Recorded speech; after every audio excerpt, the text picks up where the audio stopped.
compresores que se caracterizan por poder variar el caudal de refrigerante según las necesidades del sistema, teniendo además la particularidad de no interrumpirse el funcionamiento de dicho compresor. Son los denominados compresores de cilindrada variable.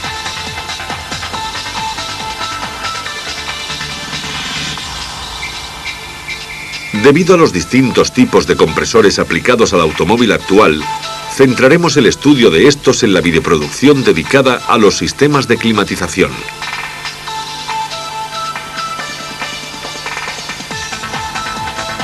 Todos los elementos del compresor anteriormente desarrollados necesitan una lubricación interna para un funcionamiento correcto y una mayor duración de los mismos. Pero además de estos, existen elementos como la válvula de expansión que también necesitan una pequeña lubricación. Por ello, una pequeña parte del aceite lubricante circula por el sistema junto con el refrigerante.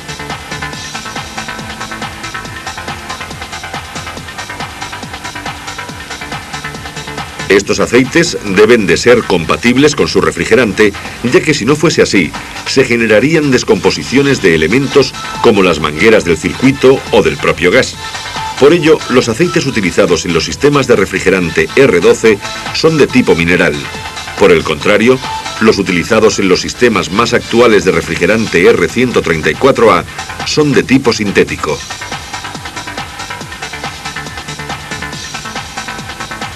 Son aceites muy higroscópicos. Se encuentran con un bajo nivel de humedad. Por ello, el aceite utilizado para estos sistemas debe ser guardado en el mismo recipiente, teniendo especial cuidado de conservarlo bien cerrado. Otro factor importante es la precaución a tomar en el desmontaje de cualquier elemento del circuito, ya que esta operación determinará la entrada de aire al sistema y, por lo tanto, de la humedad. En estos casos, se procederá, como más adelante veremos, a generar un buen vacío al sistema con la estación de carga y extraer así toda la humedad del circuito.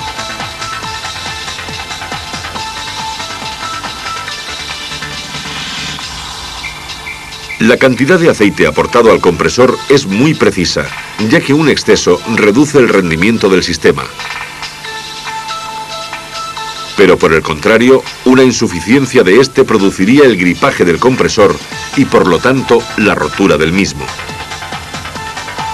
Cuando se produce el desmontaje del compresor, una de las verificaciones a realizar es el nivel de aceite de este, para lo cual nos ayudamos con una varilla de nivel que introduciremos en el orificio de llenado de dicho compresor.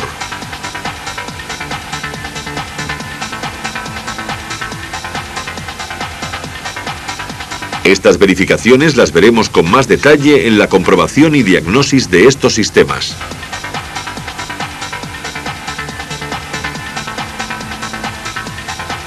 Después del compresor, el siguiente elemento que nos encontramos en el circuito es el condensador, cuya función es la de reducir la temperatura del refrigerante de forma que pueda pasar al estado líquido por efecto de la condensación.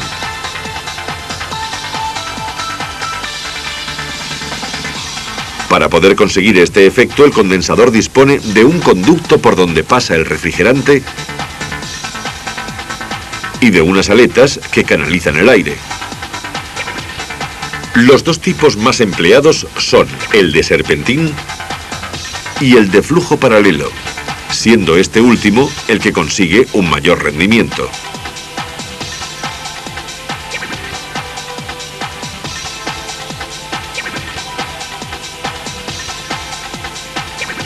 El condensador tipo serpentín está compuesto por un tubo dividido en varias partes, formando unos canales de paso.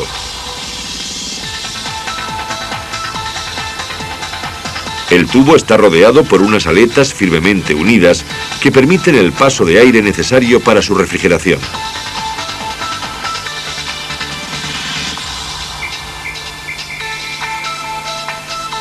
El de flujo paralelo consta de una serie de tubos dispuestos de forma paralela y cuyos extremos finalizan dentro de los colectores. Esto hace que el refrigerante se distribuya más rápidamente por toda la superficie, consiguiendo al mismo tiempo incrementar la capacidad de evacuación del calor y reducir la caída de presión en el condensador. Como en el caso anterior, Los tubos están separados por unas aletas en forma de acordeón que permiten su refrigeración y dan solidez al conjunto.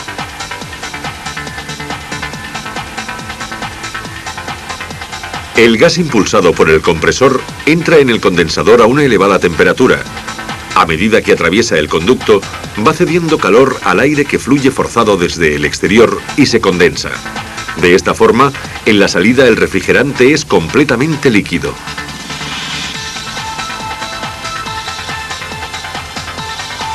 El montaje del condensador se realiza en la parte delantera del vehículo, junto al radiador de refrigeración del motor, de forma que sobre él pueda incidir la corriente de aire provocada por la marcha del vehículo o por un ventilador dispuesto para tal fin.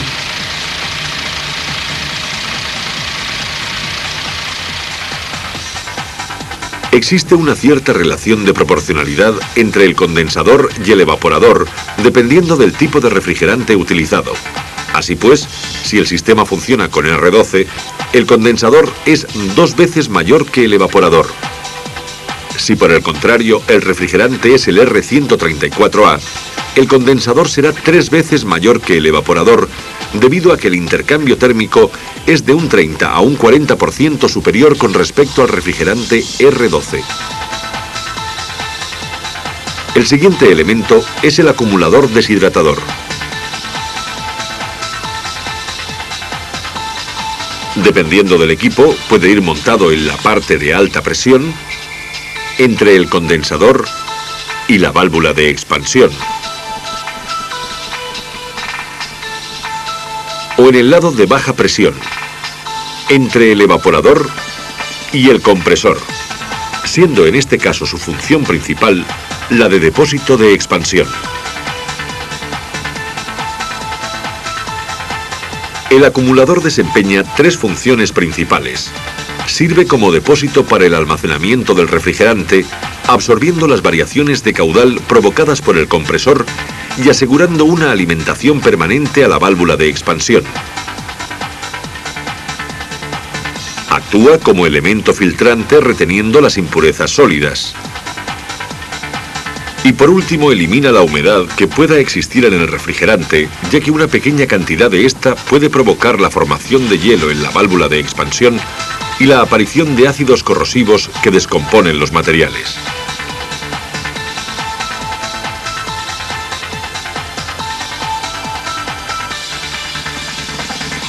El depósito está formado por un cuerpo de acero,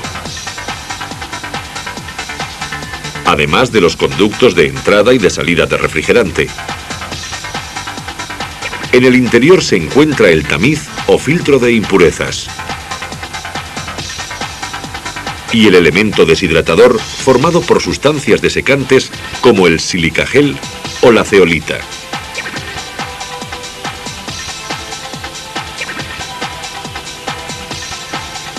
El refrigerante entra en el acumulador por el conducto y se hace pasar a través del filtro y del elemento secador, donde quedarán retenidas todas las partículas, evitando que puedan pasar al circuito. Mientras tanto, el elemento secador extrae la humedad absorbida por el refrigerante.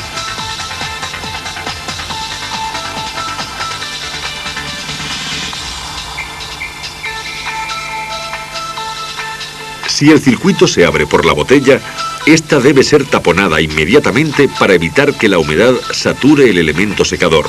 De lo contrario, solo se eliminaría una pequeña cantidad de humedad y la restante podría provocar la corrosión del compresor y la formación de hielo y el bloqueo de la válvula de expansión.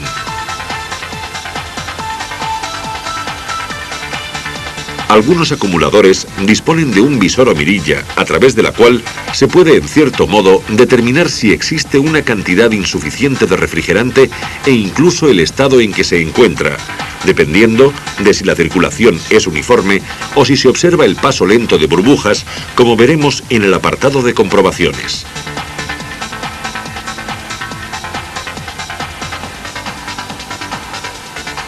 El siguiente componente del circuito es la válvula de expansión.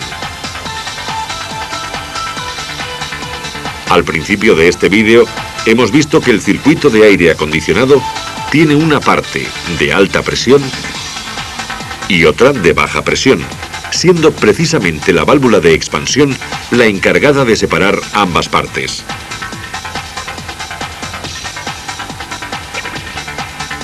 La función que tiene esta válvula es la de regular la cantidad de refrigerante que entra en el evaporador.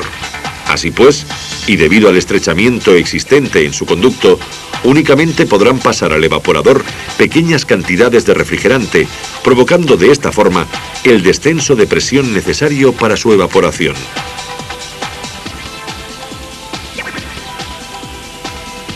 En la segunda parte de esta videoproducción, veremos los diferentes tipos de válvula utilizados en los equipos de aire acondicionado y seguiremos analizando el resto de componentes del circuito.